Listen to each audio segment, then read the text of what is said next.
간도문화체험마을은 지금까지 우리나라의 박물관이나 그 영토관을 많이 씁니다만은 제일 중요한 우리 조상들이 살아왔고 또 우리가 그 살아가고 있고 후손들이 살아가는 영토에 대해서 우리 국민들한테 알릴 차원으로다가 여기다가 간도, 독도, 대마도, 이호도를 만들어서 자료실을 만들어서 우리 국민들한테 알리는 차원인데 이걸 알고 여기까지 찾아주셔서 대단히 고맙습니다. 여기는 저희가 1966년도에 백산학회를 창립했는데요. 그건 뭐냐면은 압록강 조만강 그 역사, 고구려, 고조선 그 발해 역사를 연구를 하면서 주로 이 간도 문제는 우리가 실질적으로 살아갈 영토이기 때문에 간도 문제 가지고 왕조실록이나 그 문집이나 여러 자료를 모아서 그 연구를 하는 단체입니다. 그걸 해서 저는 81년도에 그 동북공정에 그 입사를 했는데 2004년도에 동북공정 나와서부터 중국의 우리나라 역사를 왜곡하고 그 간도문 때문에 그 관계 때문에 저희가 그 연구기관으로서 이것은 역사가 아니라 간도 문제다. 그걸 가지고 그 간도 대책운동본부를 창립했습니다. 해가지고 현재는 우리 4대 회장이신 우신구 그 회장님 그 땅에다가 건물 3개를 졌습니다. 맨 앞에 것은 그 세미나실이고 또 옆에 그것은 위에는 그 전원실 겸 간도관이고 저기 사무실 있고 사무실 밑에는 독도, 대마도, 이호도를 지금 전시를 하고 있습니다. 이걸 많이 좀 공부를 하셔서 그걸 많이 좀 참여를 했으면 좋겠습니다. 하여튼 여기까지 하고 오셔서 대단히 고맙습니다.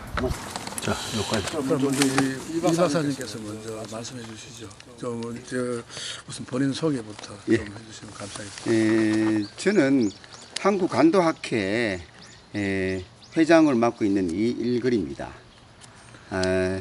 2004년도에 한국간도학회를 발급 이원으로서 부회장을 맡았다가 10년 전에 간도학회 회장으로 있고 더불어 2004년도 7월에 시민단체로서 간도 찾기 되찾기 운동 본부를 창립을 해서 거기에 대한 모든 이론적인 근거와 지도를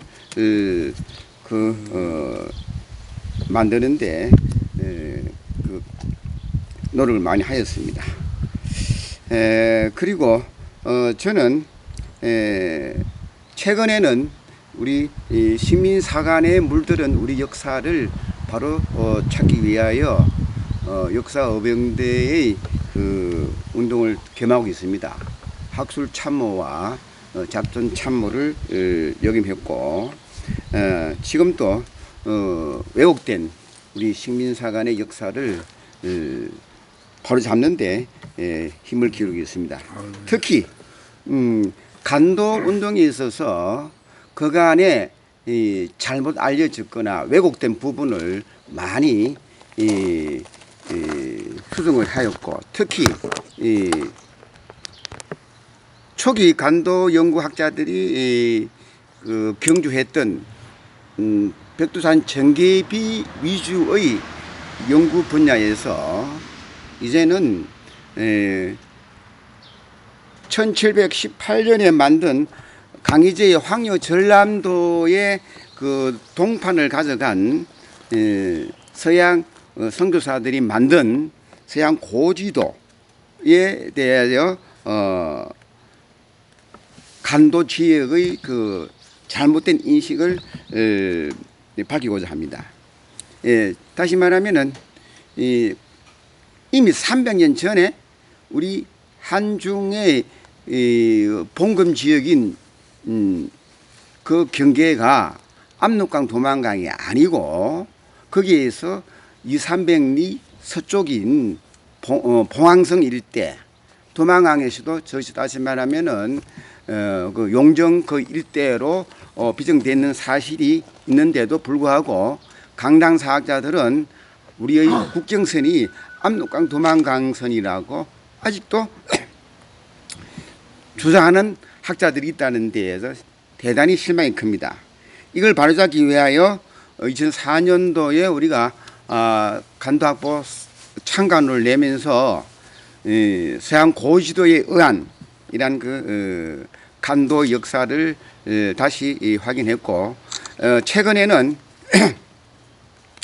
13년도 간도학회 학술 대회에서 백두산 전개비 설치에 숨겨진 실상이라는 논문을 발표해 가지고 300년 전에 비정했던 토문강과 압록강의 실상이 지금의 이 백두산에서 내려온 강이 아니고, 압록강은 환인 지역에서 내려온 그 강줄기가 기존의 이 백두산에서 내려온 줄기보다 더 크고 물량이 많은 그러한 강임을 밝혔습니다.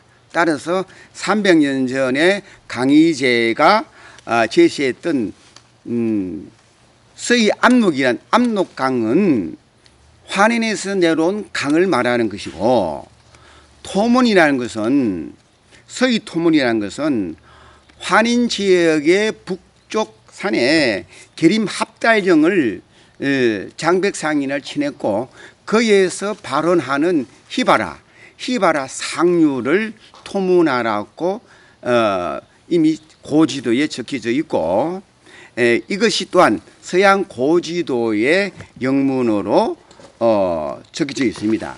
그래서 300년 전에 압록토문강의 이 실체가 이미 증명된 이상, 그러면 백두산에 그 전개배를 세운 목곡덩이가 왜 당시에 우리의 접반사인 박근과 이선부의 동행을 거부한 이유가 바로 이 목곡덩이의 사기성이 있는 전개비 설치에 있기 때문이었다고 이렇게 보고, 그러면은 이 목곡덩이가 비정했던 토문강은 본래 오도백화를 이름을 바꾸어서 토문강에 칭했고, 다시 말하면 히바라 상류의 토문하를 300리 북쪽에 비정함으로써 청이 이 영토를 더 확보할 수 있는 근거를 삼기 위하여 백두산 전개비를 세웠다고 보면 될 것입니다. 그래서 오늘 우리 울산에서 우리 서성환 회장님을 비롯하여 세 분이 오셨는데 굉장히 격려를 드리고, 영토 운동뿐만 아니라 역사 바로잡기 운동을 하시는데 진심으로 격려를 드립니다. 감사드리고요. 그럼 앞으로 우리 학교 회장님이신 이일교 박사님, 앞으로의 어떤 계획을 가지고 계십니까? 예. 역사를 바로잡는 일에는 우리가 다 같이 힘을 합쳐야 되겠지만, 일단 좋은 말씀을 뭐 걸러서도 남기는 것도 좋을 거고, 저희같이 동영상 남기는 것도 좋을 것인데, 그래도 오래 가는 거는 뭐 책이지 않나 싶은데, 나중에 한번 여유가 생기신다면 또 시간과 이거에 좀 책으로 한번 보존하는 것도 좋을 것 같습니다. 예. 예. 앞으로 그러면 영토 문제에 있어 가지고 제가 특히 간도 영토 되찾기에 대해서 바람은 과거의 우리 간도 지역에 대한 역사적인 사실을 바르게 알아야 되겠고, 왜곡된 부분을 지금도 이화자라는 그 중국 동포가 있는데 굉장히 왜곡된 사실을 가지고 책을 쓰고 그렇게 또 홍보활동하고 있어요. 두 권의 책도 굉장히 왜곡된 거고, 식민사관뿐만 아니라 친중국적인 그런 건데, 그걸 또 옹호하는 우리나라 학자들이 있어요. 실체를 모르고. 그래서 왜냐하면 간도 지역에 대하여 명확한 그런 이해를 갖고, 초기의 압록강, 도만강의 조그만 섬에서 발생했던 간도 역사가 어떻게 변화되었느냐 하면은, 이게 백두산을 좌우로 해가지고 서쪽은 서간도, 동쪽은 동간도로 이렇게 있는데, 이걸 1909년도 일본이 청과 협정을 맺으면서 간도 협약을 맺었는데 그걸 어떻게 했느냐면 간도 지역을 동간도의 동부 서부가 있는데 서부를 빼버리고 동부만 가지고 간도 협약을 맺은 거예요. 그러면 서간도는 아예 중국 영토가 이미 되어버린 거죠. 그럼 왜 그렇게 했겠느냐? 언젠가 한국이 국군을 되찾았을 때는 간도 문제가 굉장히 쟁점이 되기 때문에 이걸 명실하기 위해서는 대한민국의 큰 영토를 부여하기 싫은 거죠. 그래서 1909년도 간도협약을 맺었죠. 대륙 측량을 위해 가지고. 그런데 23년 동안 일본은 만주국에 대한 모든 정보를 다 입수해 가지고 각 지역마다 한족 몇 명, 만주족 몇 명, 조선족 몇 명을 해가지고 새로운 만주국 영토를 만들었습니다. 만들어 놓고 이거는 중국의 땅이 아니라고 선포한 것이 1932년도 만주국 성립입니다. 그렇잖아요. 그러면 그 만주국은 중국이 관여할 땅이 아닙니다. 우리가 관여할 땅인데 임시정부 지도자들도 그러면 만약에 일본이 패망했을 때 이 만주국을 어떻게 할 것이냐를 논의하고 그걸 해야 되는데 그걸 못했던 것이 우리 항일 선조들이 하나의 실책이죠. 지금 시점에서 그러면은 이러한 문제를 어떻게 할 것이냐. 1909년 간도 협약이 국제법상 무효조약일 뿐만 아니라 1951년도 샌프란시스코 강화조약에 의하여 일본이 1941년 이전에 맺은 모든 조약은 무효화한다고 선포를 했습니다. 그러면 지금까지 전후 처리 과정에 있어 가지고 일본이 맺은 모든 조약은 무효화되어 있는데 살아있는 것이 간도 협약입니다. 저는 간도 학회를 창립한과 동시에 간도운동본부에서도 마찬가지로 제일 원칙이 간도 협약을 무효화시키는 것이 그 무효를 통보하는 것이 간도 회복 운동의 간도 역사를 바로잡는 척경이라고 선언했고 15년 동안 우리는 정부에 이걸 수차 요구를 했습니다. 그런데도 이걸 콧방 끼고 정치인들조차 간도 협약의 무효의 그러한 효력이라든가 파급 효과를 가소평가할 뿐만 아니라 오히려 중국의 4대적인 그러한 영향을 입은 정치인들 때문에 지금까지 매진된 것인데 특히 2004년도 김원웅 의원이 주축이 된 간도 협약 원천 무효 결의안을 국회에 발의하였지만 당시 59명의 의원들이 서명했습니다만 상임위원회에 통과되지 못했고 2016년에 역시 또한 이명수 국회의원이 50명의 서명을 받아서 간도 협약 무효 원천적 무효안을 결의를 국회에 제출하였지만 이 역시 상임위원을 통과 못했습니다.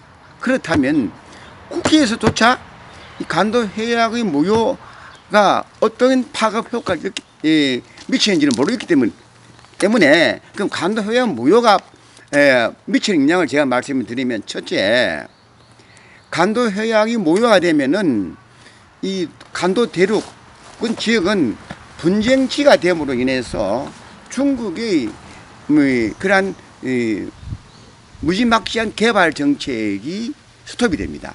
따라서 중국이 추진했던 동북공정, 유한문명론 등등 잠백산 문화론, 만리장성 연장론 등등이 이게 이루어질 수 없기 때문에 그래서 동북공정의 대응 전략으로서는 간도 협약의 무효 통보가 가장 절실하고 더불어서 이 양국 간의 그러한 그 하자가 있었던 조약에 대하여 우리 정부가 당사국에게 문서로 외교 문서로 정식으로 통보해야 되는데 이걸 무시하고 방기한 사건이 간도회약과 1910년에 맺은 한일 병합 조약입니다. 그러면 한일 병합 조약 역시 마찬가지로 우리 외교부가 일본의 외교 문서로 통보함으로써 어떤 영향이 있느냐? 우리가 최근에 발생했던 우리 한국 정부의 48년이 건국년이다. 1920년 임시정부의 10년이다. 이걸 왜 하는지 국제법상의 그 상식만 있어도 아무런 논의할 가치가 없는 사안입니다. 왜냐?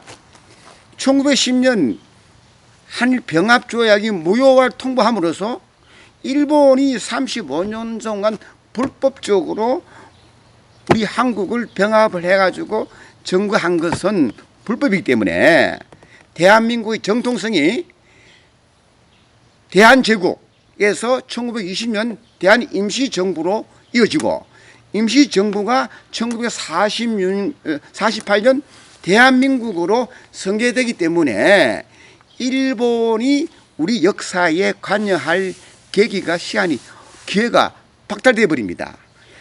여기 이러한 상황에 있어 가지고 우리 역사가가 전문가들이 독립이라는 단어를 써서는 안 됩니다. 전두환 정권 때 1980년도에 천안에 독립기념관 호칭 때문에 15개 시민단체에 질문서를 보냈는데 명칭을 개정하다는 게 14개 단체, 찬성하는 단체가 강복입니다. 그러니까 이 독립이라는 단체, 한일이라는 명칭, 강북이라는 명칭을 우리 국민들이 명확하게 알고 사용해야 되는 것이고 이걸 방조하고 있는 이 정부는 식민사안에 물든 국사학자들의 이런 농간에 의하여 계속하고 있고 그리고 누라이트 학자들이 1948년을 건국일로 하자는 외침은 뭐냐? 이게 48년을 건국을 함으로 인해서 일본이 점유했던 한일 병합 조약을 합립하기 시키기 위한 하나의 그 방편이기 때문에 우리는 이런 건국절 이런 논의를 하기 전에 일본의 1910년 한일 병합 조약의 무효를 외교부에서 외교 문서로 발송하고 공포하라는 겁니다. 야, 더불어 또한 좋으시네. 중국의 간도 회약의 무효를 외교 문서로 발송하고 공포하는 것이 대한민국 정부의 당면한 과제이기 때문에 이 두 양국에 있어 가지고 특히 중국에 대해서 간도 회약의 무효를 통보하는 것이 가장 출경이고. 작년에 그 우리 간도 지역의 학생들을 초청한 적이 있습니까? 국회에 방문한 이야기 있습니까? 예, 우리가 사실은 간도 되찾기 운동부라고 쓰지를 않고 예. 등록이 북방나눔협의회 이렇게 등록이 돼 있어요, 사단법인. 예. 그래서 이제 왜냐하면 외국 마찰 때문에 그랬습니까? 외교적으로 너무 이렇게 직접적으로 얘기하면 좀 이상해가지고 그래서 이제 우리 연변이라든지 지금 그쪽에 사는 교포들 또 주로 이제 학교 선생님 통해 가지고 이제 학생들 초청을 해서 이제 우리나라 문화도 알려주고 역사도 알려주고 또 우리 발전상도 보여주고 그런데 이제 신통한 게 저도 저게 어떤 효과가 있을까 그냥 여행하는 정도로 생각을 하지 않을까 하고 나중에 이제 탐방 끝나고 나가지고 이제 하나씩 전부 쓰라고 그랬더니 굉장히 이 학생들이 야 우리 모국이 이렇게 발전하는 걸 몰랐다. 그리고 우리가 이게 잘 돼가지고 이 모국 발전이라든지 이런 지금 살고 있는 그게 아니고 우리 모국이 자기네들 살고 있는 거고 현격히 차이가 나는데 자기네들도 일조를 해대왔다 하는 어떤 민족 의식을 갖고 쓰더라고요. 그래서 기특하네. 아니 국민 학생 초등학생들이 그렇게까지 내보다 낫네. 독폭을 이렇게 쓴 걸 보면은 이거는 계속 지속적으로 해야 되는데 아시다시피 이제 사단법인들이 이제 여러 가지 재정적으로 이제 문제가 있어가지고 그래서 금년에는 이걸 어떻게 좀 정부 지원을 어떻게 좀 예산을 배정받는 한이 있더라도 제대로 우리가 사단법인들이 설립을 해야 되고 또 해외에서 쏟아 있는 그 초청해가지고 우리나라 뭐 정부 청사도 배주고 국회의사당도 고궁도 배주고 또 이 뭐 삼성전자라든지 LG, 현대 이런 거 다 구경시켜가지고 아, 이 모국이 이렇게 발전하고 참 대단한 나라다. 우리가 세계 12국가 안에 들 만한 지금 일을 해놨는데 우리 국민들도 모르지만은 더군다나 해외 동포들은 더군다나 모르고 있구나. 근데 와서 보더니 이렇게 감명 깊었다고 쓰는 거 보면 아이고, 아, 이건 효과가 지속적으로 있었네. 효과가 많았네. 예, 효과가 많았어요. 그래서 이걸 앞으로 그런 게 예산을 계속 활용하면 지속적으로 해야 되지 않겠나 이런 생각을 갖고 있습니다. 아유, 감사하고요. 그래서 저희들도 이번에 별거나 미약한 힘이지만 저희들이 8월 27일부터 화요일부터 그 4박 5일간 이제 가거든요. 그 감독 흔적을 찾아서 한번 가보는데 윤낙균 회장님한테 어디 가면 좋겠나 물어보니 요쯤 좋겠다 갔을 때 제가 그 학교에 찾아간 학생들한테 우리가 축구공을 하나 사주든지 학용품 하나 좀 사주고 오고 싶어서 그 뭐 돈으로 봐서는 금액으로 봐서는 얼마 안 되지만 그래도 우리가 가서 그 주는 그 의미가 다르다 싶어서 그리고 학용품을 우리가 좀 귀찮더라도 좀 무게 좀 많이 좀 살라고 노력하고 있습니다. 이번에 갈 때 이제 특히 축구공이나 뭐 학용품을 좀 많이 사가서 우리 조선족 학교에다가 좀 주고 올까 이래서 계획을 우리 예산을 잡아놨고 있습니다. 그러셨어요? 아니, 좋으신데. 네, 도움이 되겠죠. 한 저희 그 실제로 요새 100여만 원 중국 잡아놨어요. 삼성 다녀오신 분들 얘기를 들어보면은 네. 우선 한국말 쓰는 사람이 드문데요. 옛날 노인들은 한국말 쓰고 다 이 통화가 됐는데 우선 말 자체가 대화하기가 어렵고 그다음에 뭐 지명이니 뭐니 다 도론이 다 바뀌었잖아요. 그래가지고 이게 이대로 계속되면은 굉장히 큰 문제가 있지 않느냐. 그래서 이 우리 동포들하고의 그 교류라는 게 굉장히 그 중요하구나. 그리고 행사 시에 우리가 어떤 식으로 해야 되는가를 좀 한번 잘 생각을 해서 지속적으로 하면은 그 지금 학생들도 커지면은 아, 우리는 모국이 있고 그 뿌리가 있는 민족이다라고 그 긍지를 가지고 살면은 확실히 나중에라도 좀 좋은 효과가 있지 않을까 그런 생각을 많이 합니다.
유명한 시인이 있는데 윤동주 시인. 그 사람이 만주 출생입니다.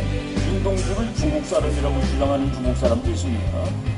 뭐 이 정도까지 부분은 한국의 독립하고 좀 그래서 우리나라를 통일하기를 원하는 나라는 미국입니다.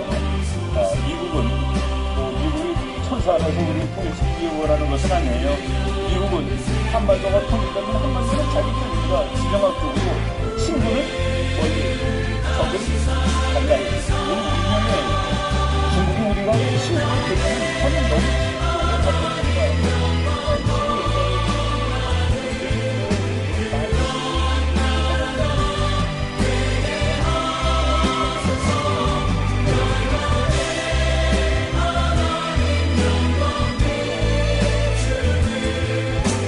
우리 대한민국이 독도를 수호하고 고토를 회복하자.